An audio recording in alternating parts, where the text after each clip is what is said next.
Hi everybody, I'm Robert Sliger, designer for Impex Records and the creative director here at Elusive Disc. Behind me are LP records, or as I like to call them, 12-inch canvases. More so than CDs, cassette tapes, reel-to-reel tapes, and especially digital downloads, the LP jacket provides a space large enough to allow music lovers to interact with music in a more immersive way. At the most basic level, an album cover needs to communicate what the product is, who made it, and who owns it. The best covers go way beyond this by creating a visual language that deepens our understanding and emotional connection to the music. For this short video series, I would like to show you a few examples of the best in music package design, how it adds value to those playing it, and why it matters. Elusive Disc warehouse here in Anderson, Indiana is chock full of the best currently available vinyl records, so it should be easy to find something inspired. Let's go have a look.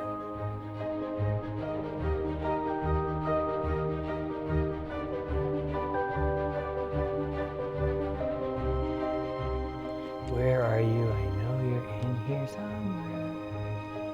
Oh. Let's talk about probably the greatest rock and roll album cover of all time. Of all of the great designers who have made vinyl records part of their portfolios, like Paula Scher, Peter Seville, Reed Miles, David Stone Martin, Peter Blake, and many others, the small team at Hipgnosis had the greatest creative, commercial, and cultural impact. Before Hipgnosis, most album designs consisted mainly of photos and illustrations of artists and things, with text describing who, what, where of the album, when, and why. Even some great covers did this. Using a vividly dreamlike imagination, their covers became thematic statements full of narrative wit, dissonance, and visual invention that almost always told a story as much as informed the buyer. Peter Blake may have started the trend with Sgt. Pepper's, but it was Hipgnosis that elevated it to a high art.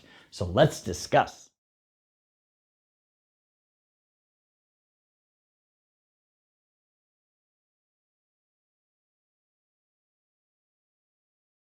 Hipgnosis got its name from Pink Floyd's Syd Barrett, who had painted the made-up word on the door of the flat the group had been crashing in. The name literally combines hip, or cool, and gnostic, or wise. Founding members Aubrey Poe Powell and Storm Thorgerson opened their practice in Edgerton Court, London in 1967. They worked, often tempestuously until their disbanding in 1984, with an impressively diverse client list. Those clients' own work was enshrined in some of the most exciting and enigmatic music package designs of all time. Within that intervening 17 years, they designed nearly every LP package for rock titans Pink Floyd and Led Zeppelin, along with Bad Company, Paul McCartney and Wings, T-Rex, 10cc, Al Stewart, Alan Parsons, Genesis, Peter Gabriel, ELO, Scorpions.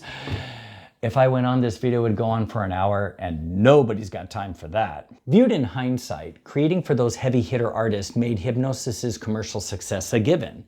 The artistic success, however, can generally be attributed to four specific qualities: their seemingly impossible magic photography, strikingly dissonant illustrations, innovative concepts blending irreverence and subtext, and masterful compositions. They always pursued, as Pink Floyd's drummer Nick Mason described, an instant visual connection with the viewer. They accomplished this with an unfettered embrace of irony, pathos, craft, and darkly humorous puns. I can't think of another studio whose covers can make me laugh out loud like XTC's meta type joke Go To, or stare at incredulously the wild concept flexes like Cunning Stunt's Caravan. Looking at Hipgnosis's vast catalog of 300 or so projects is like quoting Shakespeare. Everyone knows the work, but few know who made it. The one Hipgnosis design that I feel best represents the drive and scope of their creative genius, or the perfectly intentional conceptualization that served the artist's intent and their founder's inherent mischievousness, happens to be one of their most familiar: Pink Floyd's 1975 classic, Wish You Were Here. Bassist, singer-songwriter Roger Waters said the lyrics to the album represented the band's indefinable melancholy about the disappearance of Syd Barrett, combined with Waters' angry overview of the way record industry chews people up and spits them out. While touring with Pink Floyd in 1974, Thorgerson had many discussions about the lyrics and their meaning, and decided to frame the album design through the lenses of unfulfilled presences, like Syd Barrett's, and the number 4, because there was 4 band members, 4 words in the title, and there are 4 elements of life.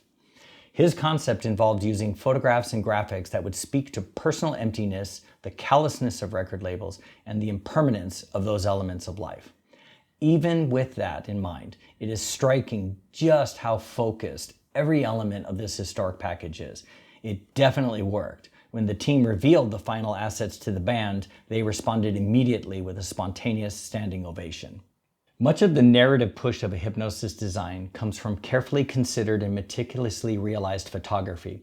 In our digital age of Photoshop layers and infinite undos, it can be hard to fathom how these richly meaningful images were made with just cameras, lights, transparent red tape, hand painting, and tinting. Plus, there's that whole stuntman being set on fire a dozen times thing, but I digress. So the front cover features the illustration Fireman. Linked to the song Have a Cigar, the artist is literally getting burnt by a label executive. The artist is not reacting to being burned, which is very disquieting. So is he even present here? The legend of how this image was produced is well established and does not need to be repeated here. But if you don't happen to know, go check it out anywhere online. Chef's kiss for the burned upper edge right here. It's perfection. On the back, we have Man in the Desert. This incredible composite image is an introduction to the album's overall theme and a distillation of everything that it represents. We have a label manager with a masked, unreadable face over clothes without an apparent body, representing an empty suit or a person who has nothing to offer and can't be relied upon. His shoes pushing down a suitcase sprinkled with Pink Floyd tour stickers tells us the label doesn't care how the artist will have to work so very hard like a dog touring and recording to make money. The artist's life here doesn't matter. Then there's the clear record, alluding to the myth of transparency. The artist offered an empty promise for their recorded product. I really dig how this composition is so heavily influenced by the paintings of French artist René Magritte, whose own work embraced many of the themes used in this design package. On the inside, we first have The Veil. This is a reference to the song Shine On You Crazy Diamonds' expression of the ephemeral nature of Syd Barrett's tragic passing and mental destruction.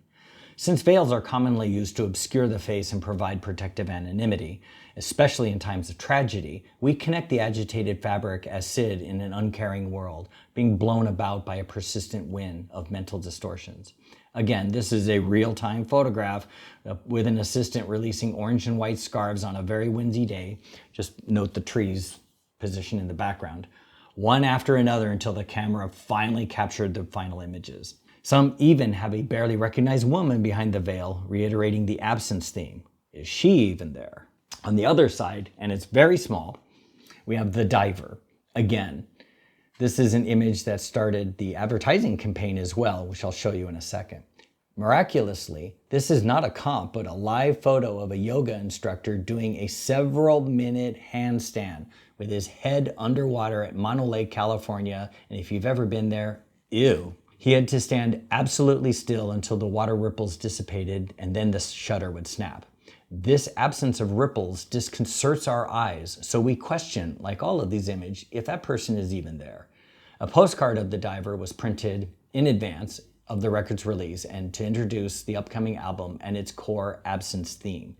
Since we send postcards to people when we're away from home, absent from the people that we hold close to our hearts. The Swimmer, a classic Hipgnosis pun highlighting the incongruity of swimming in a desert, or how extreme the effort can be pushing past those who want us to stay in our lane.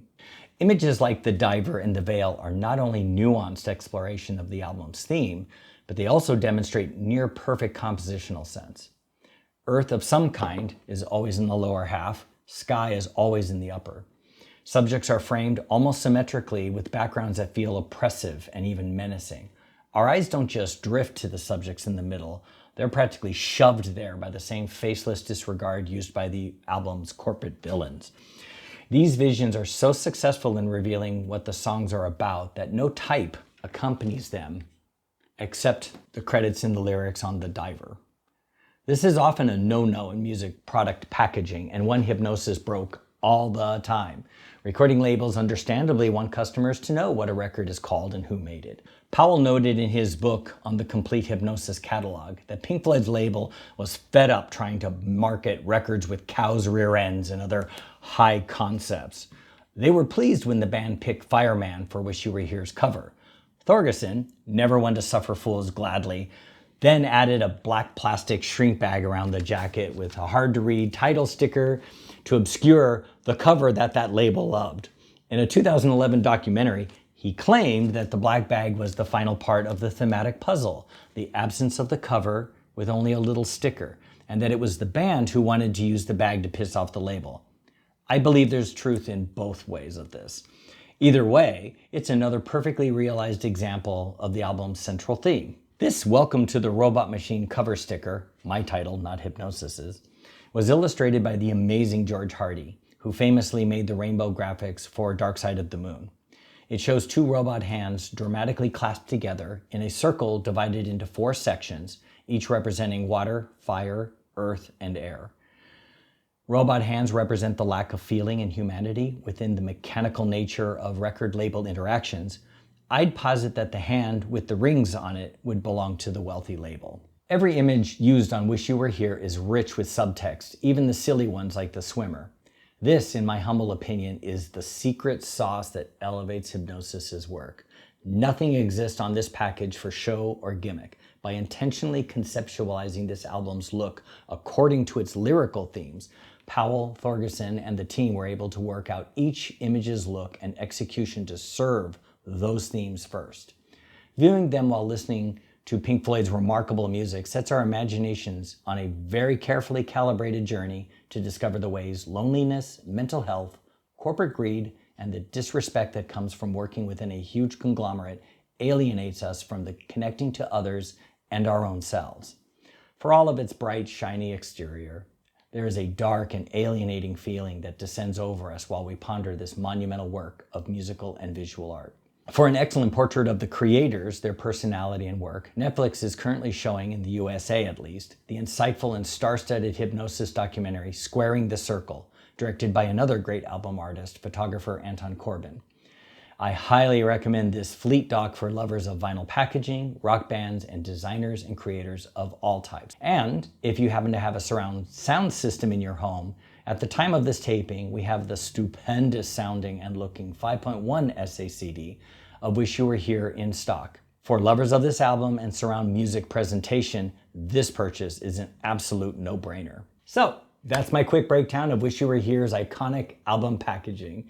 Hit us up in the comment section below with other albums you'd like us to break down. If we get enough love for the series, we'll be making more of them for you. I can't wait to see what you guys come up with. Also, if you like this video, please consider giving it a like and subscribe to the Elusive Disc YouTube channel. I really struggle to say that sometimes. For more cool content about music, equipment, and music culture. Guys, thanks so much for watching, and see you next time.